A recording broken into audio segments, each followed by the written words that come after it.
अस्सलाम वालेकुम, कैसे हैं आप। मैं काफ़ी दिन से सोच रही थी कि मैं यूट्यूब चैनल शुरू करूं और इसके लिए मेरी फ्रेंड मुझे तकरीबन 1 महीने से कन्विंस कर रही है कि सायरा तुम करो, तुम कर सकती हो, तुम्हें करना चाहिए।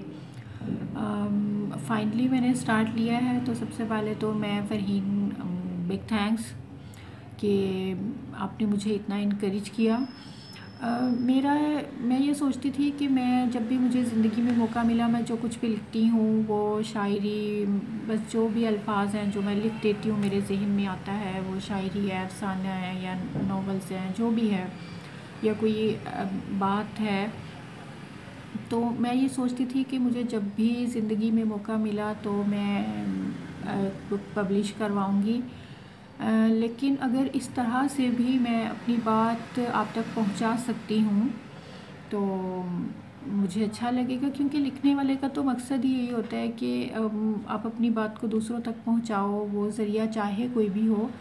बस मुझे थोड़ा सा ये था कि बुक जो है ना, मुझे कम अज़ कम ये अच्छा लगता है कि मैं बुक हाथ में लेके पढूँ। मुझे लैपटॉप या मोबाइल पर वो मुझे सुकून नहीं मिलता है कि मैं कुछ भी पढ़ रही हूँ, कोई लिटरेचर हो या इस्लामिक हिस्टोरिकल बुक हो।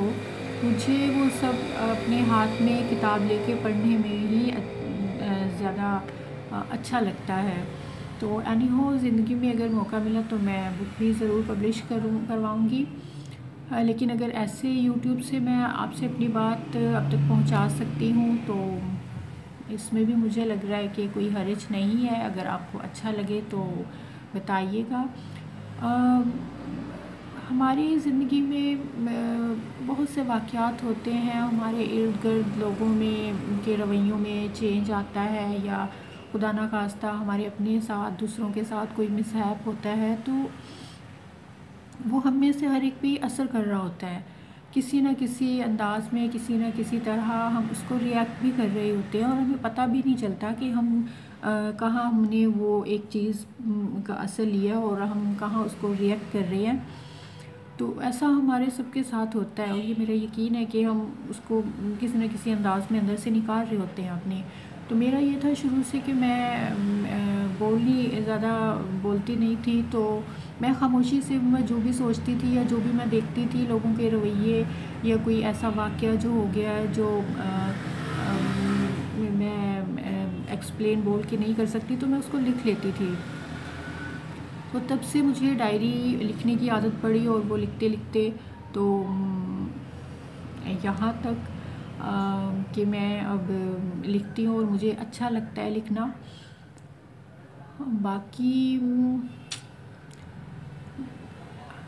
देखते हैं कि आपको ये सब कैसा लगेगा। मैं जो भी लिखती हूँ मैं आपके साथ शेयर करूँगी। वैसे भी मुझे लगता है कि आप जो लिखते हो ना, वो आपका एक कैथारसिस होता रहता है कि आप लिख रहे हो, आप कोई भी बात जो है, जो सोचते हो, तो अच्छा लगता है ये सब कुछ और मुझे आपसे शेयर करके भी अच्छा लगेगा और मैं उम्मीद करती हूँ कि आपको सुन के भी अच्छा लगेगा। तो अपनी दुआओं में याद रखिएगा, अपना बहुत सा ख्याल रखिएगा। अल्लाह हाफ़िज़।